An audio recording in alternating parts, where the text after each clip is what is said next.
Hey everybody, what's up? It's Rich with Thrill of the Treasure. Want to do a quick video tonight. I was going to do it the next day after my last one, and of course you know how that goes. But then I wasn't going to wait 2 months, so I want to get with you guys real quick and really kind of make this video quicker. It's going to be one of my quicker ones, okay? Because I got another one to do tomorrow. First off, I'm going to bring back the Arrowhead and book giveaway. Okay, so for anybody that's a subscriber or subscribes and then makes a comment, what I do is I take all the names of the users, I put them on a piece of paper, fold them up, put them in a hat, and I draw one. So you can either pick going forward for the next few videos. I'll send you an arrowhead, like an authentic, a real arrowhead out of my collection, and it'll be an awesome one. I'm not going to show you pictures on this one, or you can pick the Thrill of the Chase signed by Forrest Fenn. I decided to do that because if you're currently kind of in the chase and you still want to do it and you already have the book, you might not have a signed copy. And for obviously the new people that just joined the chase, you're going to need the copy of the Thrill of the Chase. So what better copy to have than him signing it? So signed copy for the commenter that wins and the subscriber that wins, or you can pick the arrowhead. All right. And we'll kind of go with that. So just that is going to be standing for the next 3 or 4 videos. Okay. So I'm going to jump right into it. I have been kind of toying with this idea where instead of constantly looking for one location, like kind of the start of the poem, I'm kind of writing down all these generalities that I think the location has in it, and I'm looking for those spots on the map. Okay, and that's probably not that. In fact, I know it's not that innovative or anything like that, but it's really helped me out. Kind of really visualize what I think the spot, the qualities that the spot has. Okay, and all these things have came over the course of over a year and a half. So it's not like these are ideas I had from day one. I've added things, I've taken things away, like we all have probably over the past year and a half. And what the qualities that I have right now, I feel extremely good about. Extremely good about. So the thing that you can do with when you do that is when you kind of have your idea of what the place looks like, even if you or struggle for warm water halts or whatnot, which I have a couple really good ones of those as well. But you can kind of, look for those spots, and then from there, when you find those spots, see if there's anything warm water halt wise close by, if that's how you're interpreting it, whatever. See what I'm saying? So that's one way to do this, and for me, it's been very helpful. And I believe that when Forrest says, you read the book, you read the poem, read the book, read the poem, and then you look at maps, I think that's part of this popping out to you. I think when you see it, when you put all these, these details together, when you see it on a map, it's going to call you. Okay. So, and you guys have listened to my videos. If you're a subscriber, some of the elements I think that are critical. You guys all know that I think it's on a mountain at elevation, not on the top of a mountain. I think it's, 7,000 elevation to 9,000 elevation.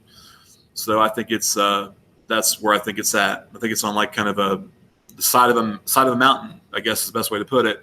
I do believe on that side of a mountain, quote unquote, it might be like a flat spot where there's high water is like a lake, and I think there's either a dry creek bed that runs up to it, or it's a small creek. And I think that's why there's no paddle up your creek, one of the two. And that's also not very innovative. I know that's what a lot of people think. So that said, I just want to kind of give you kind of a preface to why I thought this might be helpful and kind of how that generality. This is something I'm going to add to that list. I was kind of taking a look at words from Forrest. And for anybody new, mysteriouswritings.com, great site. They have a lot of stuff from Forrest on here. A lot of things he said, the questions, and just a bunch of stuff. So I'll get right to this one and why this is titled the way that it is, this video. It says, I have a question for Mr. Fenn. When you hid your treasure, did you take the same path that is described in the poem, or were you able to skip some of the steps because of your familiarity? Sorry, can't say that word very well. With the area. Thank you, Curtis. And Forrest responds, the clues should be followed in order, Curtis. And we've heard that. That's nothing new right there. Okay, that didn't tweak anything in my mind. He said that they need to be followed in consecutive order, and if you start with like the blaze, it's not going to get you anywhere. Without warm water halts, where warm water halts, you're pretty much Going to go play Canasca or whatever. So, but this part got me. Okay, it says there is no other way to my knowledge. So I thought about that part of the comment for a second and what he meant by that. And in this context, it might be important, everybody. It might not be. And I want to get your guys' opinion, as always. This is just my opinion. But this is one of those things I chalk up and have in the back of my mind. You know, saying something that this is a decision that I'm making that I'm not necessarily thinking that it has to have this quality, but if I see this quality combined with all the other generalities I'm looking for, I'm going to get really excited. Because here's why. There's no other way to my knowledge. What Curtis is asking is, basically you go from A to B to C to D to find the treasure. Okay? And what he was saying was, well, Forrest, I know that's the way you have us going with the clues in the poem, but were you able just to go from A to D with a shortcut or a different route because you know where it's at? And Forrest's response is, there is no other way to my knowledge. Okay, so let's put it this way. If that's correct, there's only one way to get to this treasure location. One way. All right, so let's think about that. And then let's kind of look at the poem. This is on Illinois Ghost WordPress. I go to his site a lot too. Also great. I highly recommend it. And I just happened to pull up the poem on this part here. So here's what we're going to do. Let's not talk about the first stanza. I got something to add about that in a second. It's kind of like a bonus thought. But let's kind of start with the first clue that we all know is the first clue because Forrest has said so. Okay, and into the context that I'm talking about. Begin it where warm waters halt and take it in the canyon down, not far but too far to walk, put in below the home of brown. Okay, so the reason why I want to focus on that is let's just assume that this part is him in his car, okay? And then once he puts in below the home of brown, that's where he's parking, and therefore from that part he's walking.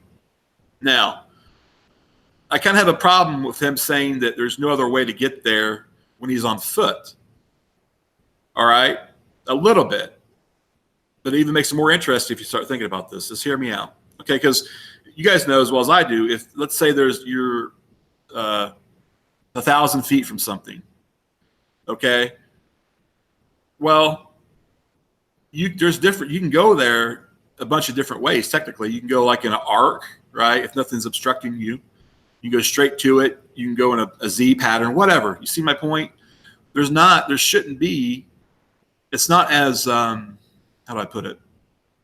It's not as set in stone that there's one way to get there unless there's truly one way to get there.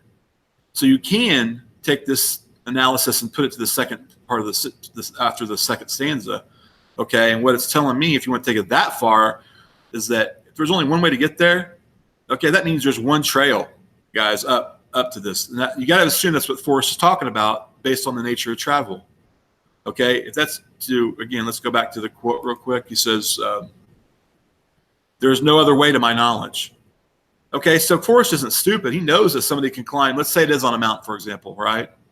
Forrest knows someone can climb the other side of the mountain where there's no trail and get to it, right? Technically. But I think what he's referring to here is there's no way to get to it that's like really like a normal way to get to it. That's roads and trails and stuff like that. Okay.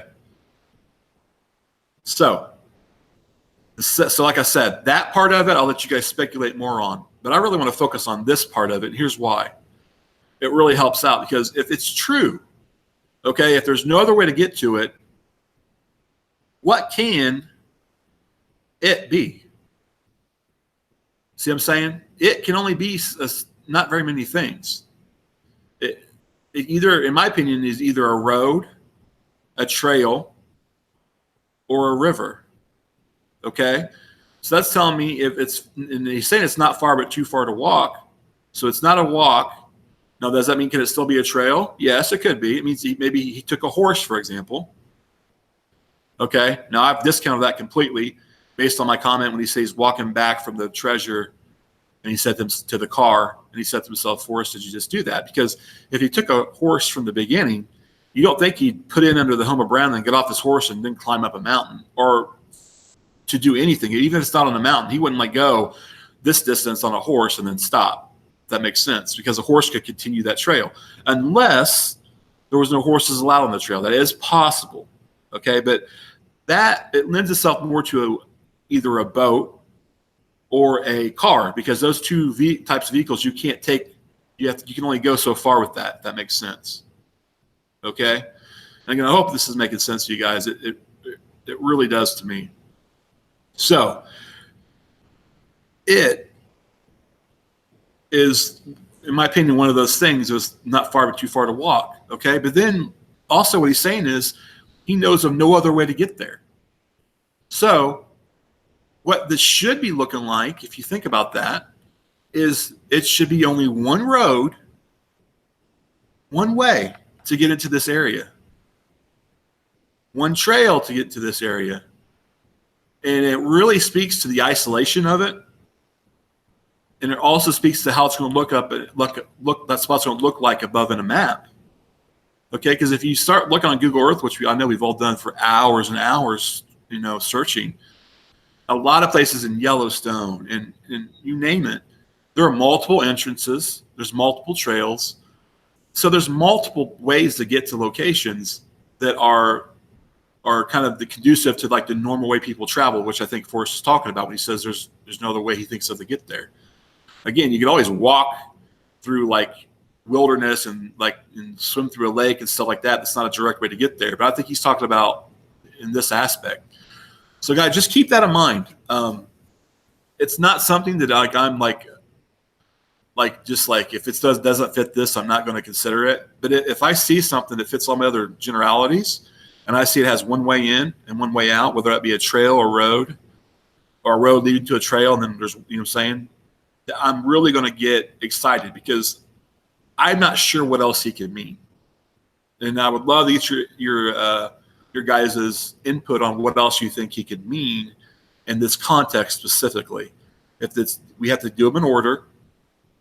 And he said he didn't skip the steps because there's no other way to do it. There's no other way to get there. If that's the case, how could there be more than one road or one trail or one river leading up to it? I mean, how could that be? There would be multiple ways to get there, multiple ways to follow it.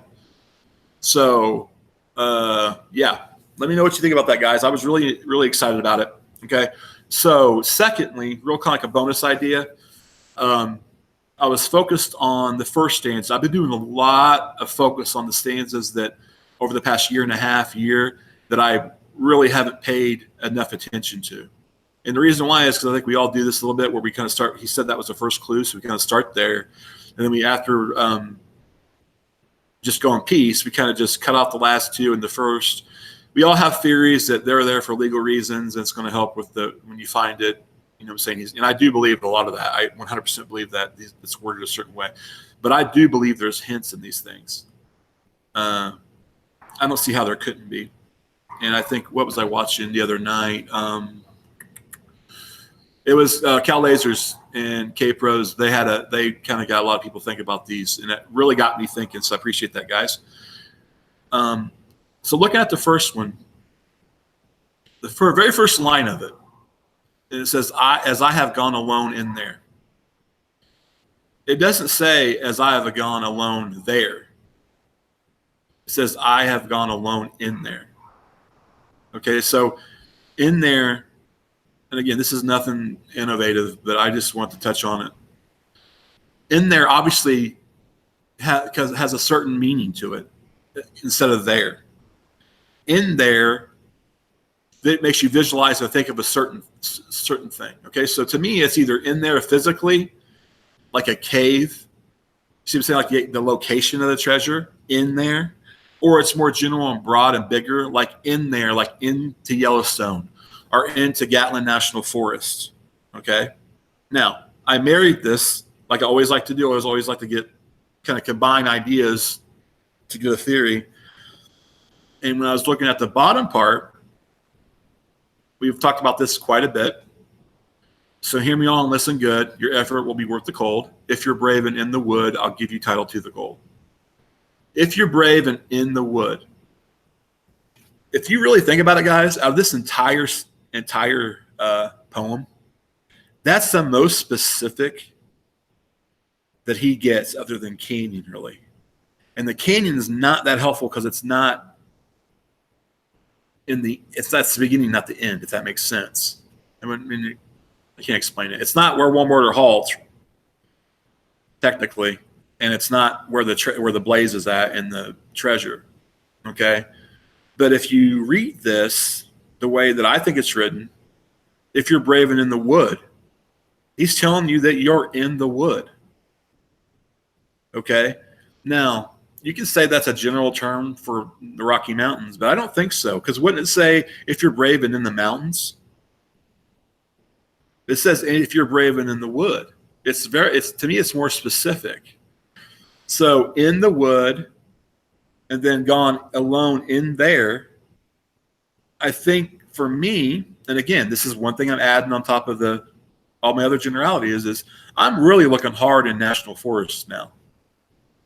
I think the rational thing to come to is in there, and what he's talking about going into is going into a national forest because you're in the wood. You're not in the mountains generally. Okay? And then one final thought, it's like I guess a second bonus idea. And again, this was the other night when I thought about this.